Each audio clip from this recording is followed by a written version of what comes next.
want to rap. So I kind of spread the lyrical out a lot to a lot of different people. And I wanted to show range, right? Because what I don't want to ever be is one of those vets that shakes a negative fist at hip hop because it's changed. You know what I'm saying? Mm. Like hip hop changes, music changes.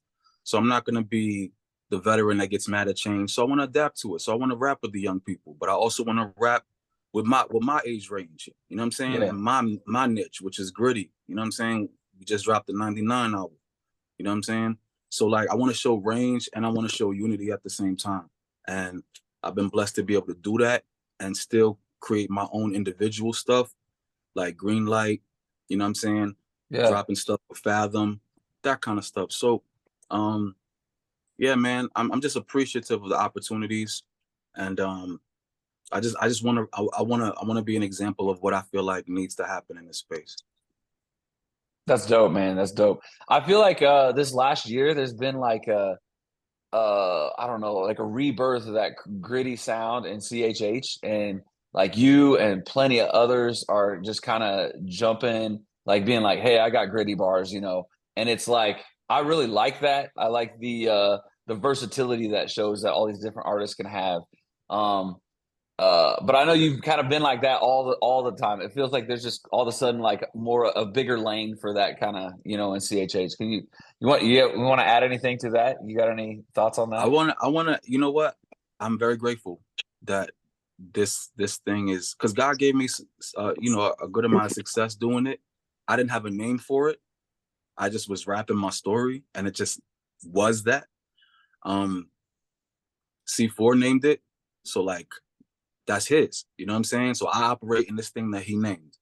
Um, but I want to caution people, man. I'm glad people are rapping too. I want to caution people. Um, you know, those tracks, gritty production is created in a way where it allows the artist to reveal their truest self.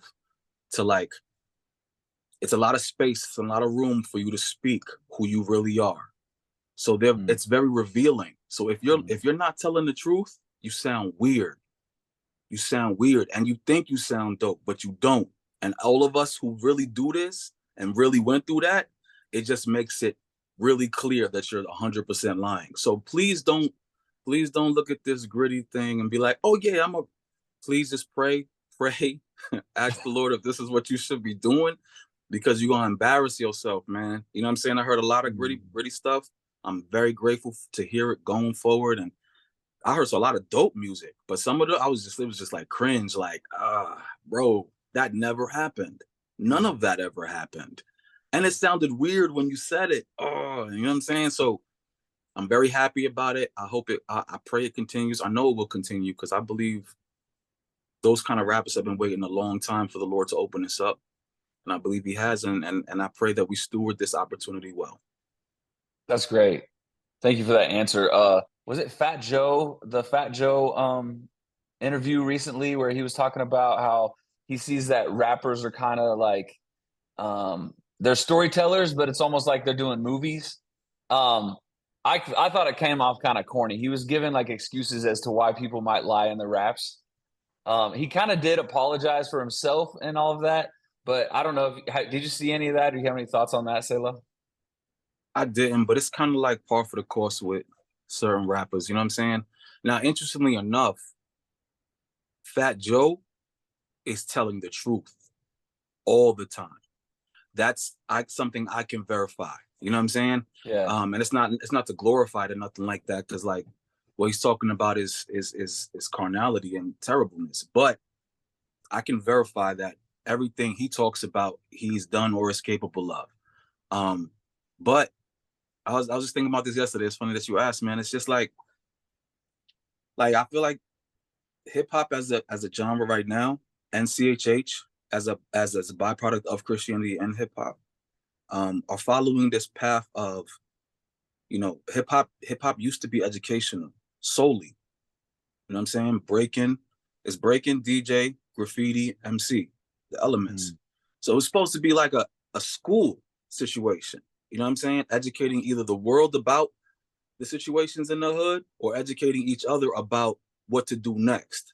That's what it's supposed to be. It's supposed to be like an underground railroad in plain view. And it's totally like shifted to the thing that gets me from one location to another. That's what it is to consumers. People need a soundtrack to transition.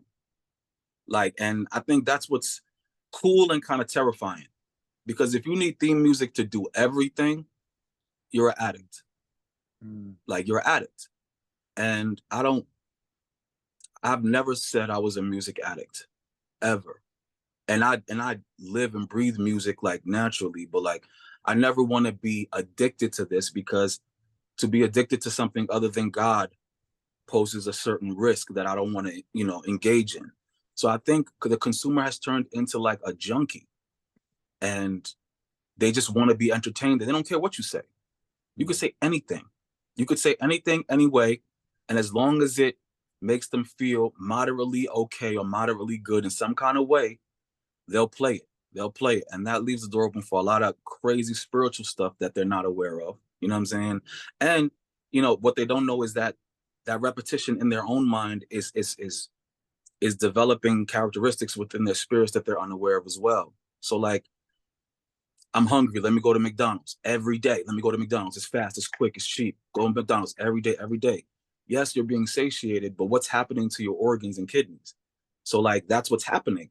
Like, hip hop is no longer educational. It's purely entertainment. So why shouldn't it be a movie? Why shouldn't it be a fairy tale? Why shouldn't it be fiction? If it's just a movie, you know what I'm saying? It used to be the news. It used to be Right. the There we news. go. There we go. It used to be a library, and now it's a movie theater. So why wouldn't they lie? You know what I'm saying? So like, I get it. I get it, but I'll never really embrace it like that. I understand there's an entertainment aspect to music, and that's necessary. And it's our job as the artist to figure out how to entertain while empowering, while educating.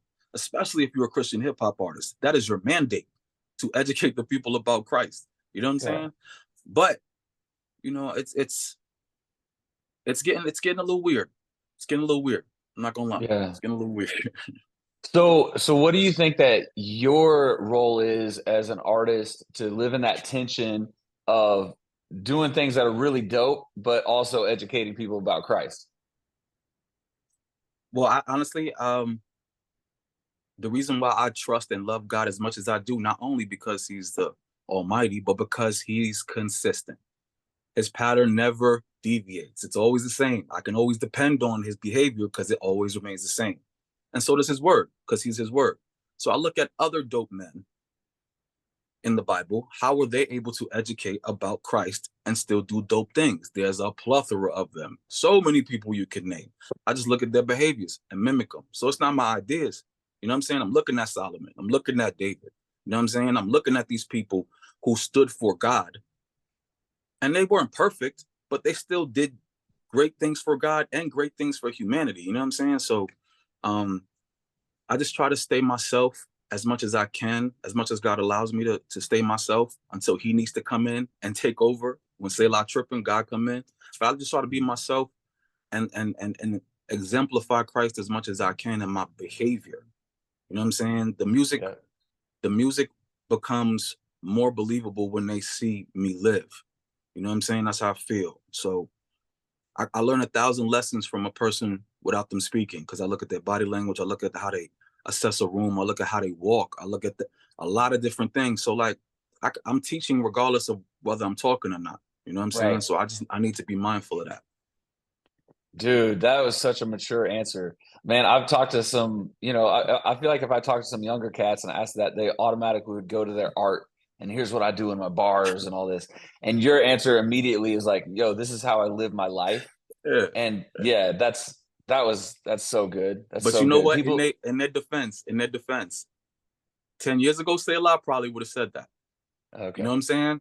And that's another thing that I learned too. Like, I have to give these young people the same patience that God gave me. But my issue was the older brethren in the space didn't always give me that patience. God always did, but older brothers always didn't always give me that patience. So I'm pushing against my past. Like, man, I got here without this big bro or that big bro. They should be able to handle this without. Nah, rewrite it, Selah. all right, I didn't have a big bro like that. Now you got one from me. You know what I'm saying? We're going to stop this. We're going to break the cycle.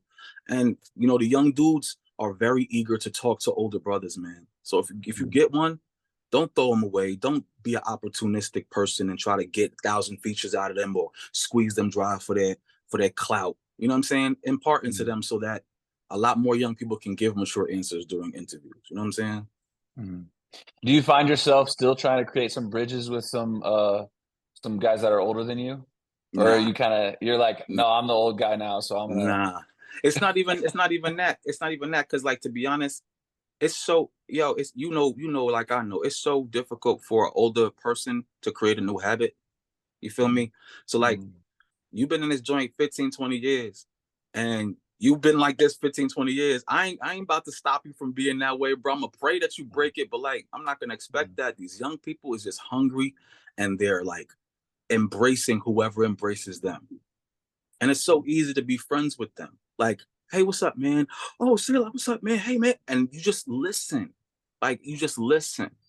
And then you assess. And then you ask them questions and listen some more. Like, I think older dudes just want to talk too much. Like, they want to talk all the time. They want to speak all the time and they never want to listen, especially when there's a young person in front of them. And that's nuts. That's nuts to me. I don't want that. So I'd rather deal with the young people because the old people is boring, bro. They boring. Like they boring. Like it's just man, for real, man, for real. Man. So talk about your time with GOM and kind of that Adam kind of hinted with me that you got some changes that have happened, and maybe you could talk a little bit about that too. Yeah, man, my time with GO1 was priceless. Um, like I can't even put into words accurately how much of a positive impact that experience had on me. Um, Lifelong friendships, brotherhoods, sisterhoods. You know what I'm saying? AI, my sister for life. Actually, I knew AI before GOM, but like GOM kind of like cemented what was already there. You know what I'm saying? Bumps, that's twin. You know what I'm saying? Jared, that's step brother. You know what I'm saying? Dayton Mm-hmm. is my one of my best friends ever. You know what I'm saying? So it's like I got to travel the country. You know what I'm saying? Because Biz put us in a position to where we could travel the country and talk about Jesus, man. I seen some incredible places that I wouldn't have seen had I not been on GO1. You know what I'm saying? So it was an amazing experience. And it gave me the work ethic I needed to be where I'm at right now. Like I myself, Adam, you know, a bunch of people in my support group, the Gritty Brothers, the 99, we're putting ourselves in positions to do some really, really incredible things in 2024. And that wouldn't have been possible if I wasn't built up in GOM. Like my work ethic was built up. Like imagine being in a car and having a rap against Dayton any second of the day. You feel me? Or Jared. Jared's my roommate.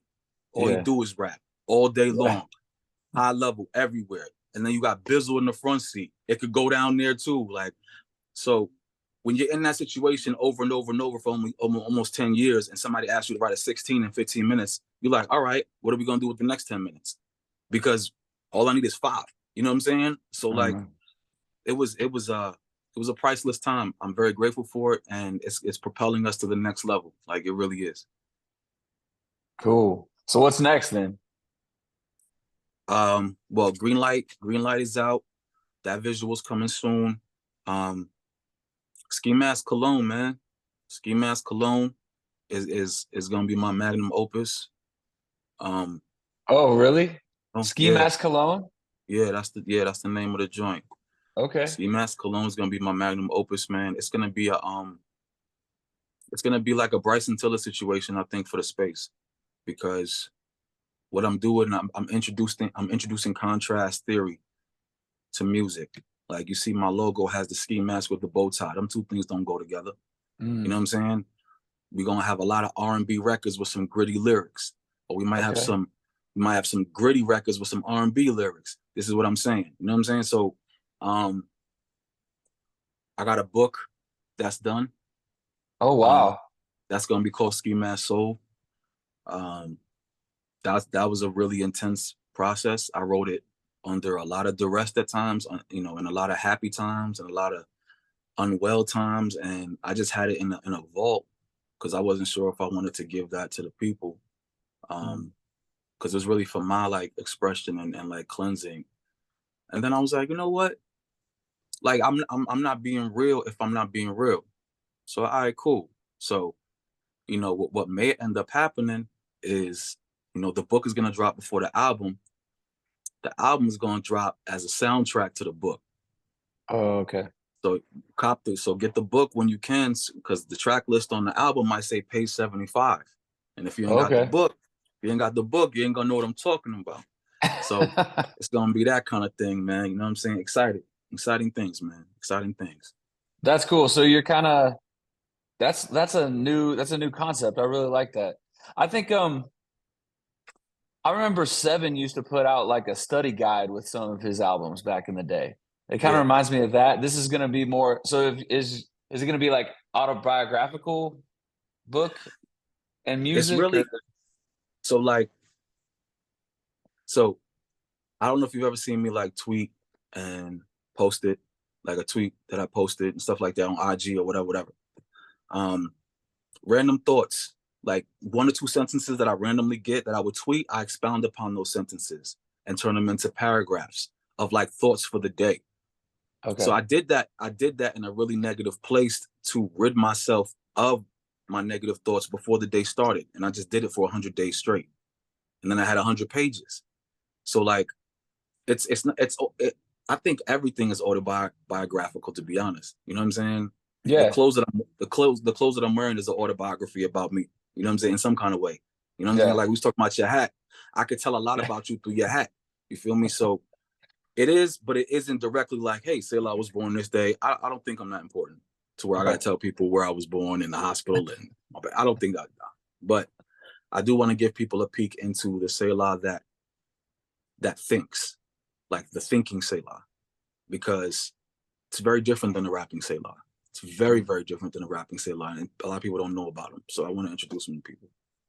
Just even the way you're presenting yourself in this conversation is different than how you are on a mic. Mm-hmm. Yeah. Mm-hmm. That's cool.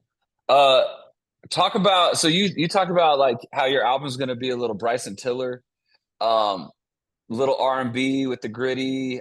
Like that sounds to me like you're kind of expanding on what the sound could be. Mm-hmm. That and people might not be ready for it. You understand? Mm-hmm. Like especially in CHH. So you're in this niche of like CHH. People are going to go to Selah for the bars, right? And then they get this R&B stuff. How are you going to combat that, or are you even worried about it? You're just like, it's going to be dope. People aren't going to care. What's funny is that God used the whole gritty thing, because you gotta understand. I mean, since we on the night, I've been rapping like that. Mm-hmm. So 2011, that's 12 years. So I'm prepared to chill 12 years for y'all to get it, for it to make sense to you. Actually, I'm prepared to wait until I'm with, because like I said, patterns, right? Patterns.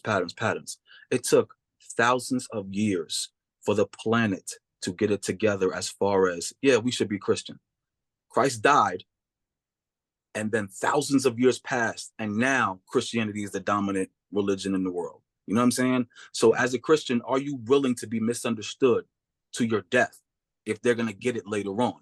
Because Christ is willing to. So why should your stuff hit right now if Christ was willing to chill? You know what I'm All saying? right. Christ didn't ask for the whole planet, for half of the planet, because it's half of the planet, I think, is Christian. You know what I'm saying? Christ wasn't banging his fist on the desk because I didn't died on the cross for y'all and y'all still don't believe. He wasn't like that. He went about his father's business, and then when the smoke cleared, Christ reigns. You know what I'm saying? So like, it's cool if they don't get it. I ain't tripping. You know what I'm saying? I'm pretty sure after I retire in 2 years, 3 years, they're gonna be like, "Yo, say la that joy with." All right, thanks, bro. You know what I'm saying? That's how it is with the bars a lot of times, man. Yeah. Say a punchline and nobody get it till 2 years later. It happens all the time. It happens all the time, bro. Yeah. Okay. Yeah. So you're not dealing in like these like temporal shot in the arm, like I gotta do like this to. Yeah. Nah, You're like you're playing the long game. You're fine with it. it's always the long game because it's not really a game that I'm playing. I'm really just obeying instructions. So Mhm. like God just told me to make music. He told me to do this. He didn't tell me what was gonna happen. He didn't tell me what the result was gonna be. So I'm not waiting for nothing. To me, I'm just being obedient because I'm more scared of disobeying God than flopping. Like, I could care Dude. less. I could care less, bro. And because of that, I've diversified my income to where I will never be dependent on music solely to feed my family ever, because that puts me in a situation where I have to cater to the listener every record. But what if God tells me to put something out the listener does not want to hear? So now my family didn't got food because the listener ain't happy. Nah, I got this, and this giving me money. I'm gonna tell y'all what God told me to do. I don't care if y'all buy it or not. You know what I'm saying? So it ain't even really the long game, bro. It's just the I don't care game. Like, yo, I'm gonna do, I'm gonna do what God said. Period. Feel me? Yeah, that's good. That's good. I feel like, yeah, I feel like honestly, in my everyday life, this is just me adding an anecdote, but in my everyday life and how like I operate as like a worship pastor, I feel like I got better on a stage in front of people when I cared less about what they thought of me. And so I feel like, yeah, that's a good thing to learn for any artist listening to this or reading this, to know that like that's how you can step up your games. You just genuinely don't care what people think. Yeah. Yeah. So you said talk about Ski Mask Cologne. Can you talk about the meaning behind that? Well, Ski Mask Cologne is really like, it's like, all right. The premise behind the project is I've I've I've progressed or transitioned from God over money, right? And a lot of people, when they leave a place that they've been a while and that has been a good foundation for them, they might leave too soon. They might leave unexpectedly. They might leave. So like they're getting their footing for a while. Like they're shaky. You know what I'm saying? And a lot of artists do that. They leave their majors and then stuff happens and then they come back out and it sound weird. It sound not as confident. It sounds like they're still looking for themselves. You know what I'm saying? And I never wanted to be that guy. And so I just did not rap. And I literally like knelt in my studio and just prayed and just prayed and did not record a thing and just prayed and just prayed. The Pro 2 session is running, but I'm not recording. I just prayed for like a solid 2 months, said nothing hip hop related, was listening to country music. I'm so serious. I'm talking about techno. I'm talking about Dave Matthews Band. I'm talking about Green Day. I'm talking about, man, my playlist is solid when it comes to that. You know what I'm saying? So there was one day I was just like laying there and my nephew, who's 2, passed me my ski mask. And I was just like, why you get this to me? And he don't really, he don't speak well. He just said, here. And I just looked at it and I was like, this is it. This is it. I left all of that imagery alone because that imagery represented a lifestyle that I no longer wanted to continue in. And so I threw it in the garbage because that's not who I serve anymore. But I saw God giving me that window of, yes, the actions are done, but I need that. I need that from you still. I gave you that initially for my glory, and you used it for the enemy, and he perverted it into crime, into drug dealing, into violence. Give it back to me, because a ski mask ain't evil. You know what I'm saying? It's what people do with it. So I feel like my nephew giving me my ski mask back, and God telling me, "Yo, be who you are, be who you always have been, for my glory." Man, the songs, the songs. And that's the theme I'm holding to the entire project. Like my nephew's gonna be in a lot of my imagery. He's gonna be in a lot of stuff. He's gonna be on the cover. You know what I'm saying? Because he's the reason it's happening. Literally the reason it's happening. So like the cologne is like yeah, the ski mask is what I have, but it's like a PRN. It's like as needed. I don't walk around with it all day long. I put it on when it's necessary. So it's like cologne. Let me spray this on me real quick, handle business. And then when it's done, it's done. You know what I'm saying? So that's the premise behind it. And of course, the contrast there, because it's like, yo, who in the world would think about a cologne with a ski mask? Like, nobody thinks about those two things together. You know what I'm saying? So I'm just like, yo, man, that's cool. It'll stick in people's minds. That's cool. I like that. Praise God. Yeah, hey, just for fun, I know since you collaborated with so many dope artists, who do you think is the best rapper you've ever been on a track with? There's 3 people that I will openly admit smoke Selah the corner on the track. One is Riggs. Two is Hurt from Cali. Yeah. And the third is Dayton. Okay. And I know what songs. Riggs smoked me on HS2. Hurt smoked me on HS3. And Dayton got me on Regular Day on Memoirs. And I say that in terms of like these people are actual masters of the spoken word. Like, I don't think people understand that. Jared also is in that conversation. People don't understand how technical real rapping is. I'm not talking about what y'all the junk food that people be eating. I'm talking about actual rapping. These are individuals that could box with multiple generations. And that's another reason why I was rapping with the young boys as much as I was, because I was like, hey man, I'm about to show y'all something. Because it's like, yo, you might call me a lot of things. You're not gonna call me out of touch. You're not gonna call me behind the times, because I'm gonna dance with you, bro. You know I'm gonna dance with you. That's why you here. These are men that could rap until they're 95 and still sound like they know what they're doing. Like, they're just out of space, man. And I'm so grateful to be around people like that. And that's just like a couple of, I'm talking about the whole 99 are savants. Like, the 99 is savants. To me, GOM debatably was the greatest assembly of lyrical giants in the space's history. To me, lyrically, I'm talking about rap. GOM, Jared, Dayton, AI, Bizzle, like it's just too much. You know what I'm saying? So I'm surrounded by geniuses all the time.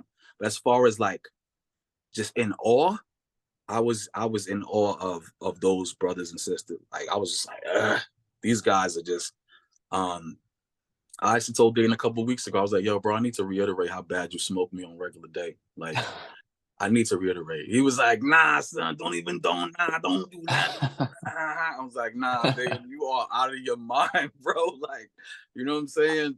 I gotta go back and listen. Yeah, I gotta go back man, and he listen. did me dirty. You did me dirty, man. Oh, it was so crazy. Whenever you started out listening people and you didn't say Jared, I just know Jared's gonna see this and he's gonna say something to Oh, I did it on somebody. purpose. You have to listen.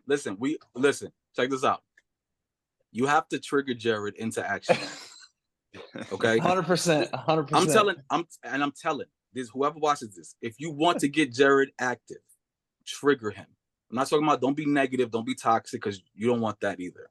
But if you take the time out to learn him and learn the buttons, you can trigger Jared to do whatever you want him to do. Fun game. I love my bro, man. He's brilliant. He's out of space, bro. Like, Jared. What separates Jared from everybody else is the fact that he's high level, and his volume is high level. Like, it usually takes people longer amounts of time to come out with a sonata. Like, it should take you more than a day, more than an hour, more than half an hour. Jared will sit down, and in 15, 20 minutes, he'll write something that will blow your mind.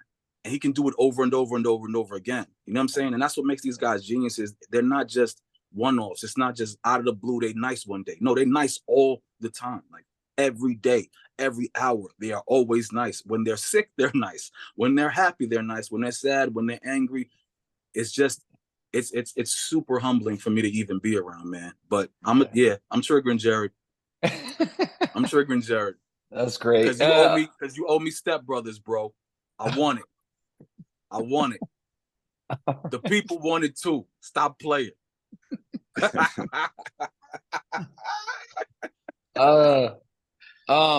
Yeah, so like I said, that was just for fun. I'll throw that in, and I'll probably take a snippet of that and put that out. That'll be funny.